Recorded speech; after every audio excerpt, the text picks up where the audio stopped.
A little while after Jesus physically walked on the planet, a group of people came together to write a letter to the believers that used to be Jews scattered amongst the cities. And we have that book today in the book of Hebrews, and they write to these guys in Hebrews chapter 5 verse 11, and he says, and this is hard to explain since you have become dull of hearing. What an accusation, to be dull of hearing.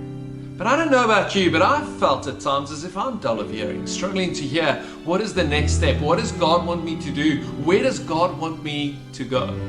See, the problem is when we're asking for advice from God, it's often that we're looking for a spotlight, a way to see the next step and the one after that and the one after that and where He wants us to be in 10 years and a 5-year plan and the whole process laid out in front of us. The reality, however, is that the writer of Psalm 122 teaches us that God's Word is a lamp unto our feet. See, not a spotlight unto our feet, but a lamp. If ever you've walked with a lamp, you would know that walking with a lamp implies giving one step, and as you give the step, the ring of light around you moves on to reveal the next step. More often than not, God speaks to us like that.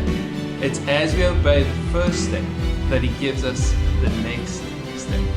A couple of verses later in Hebrews chapter 5, the writers write to the Jews, and he says that they should by this time have been teachers, but they still need somebody to teach them.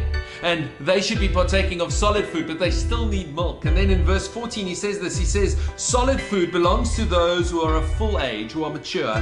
That is, those who by reason of use have their senses exercised to discern both good and evil. See, what exercises our hearing senses is use, is applying what God says.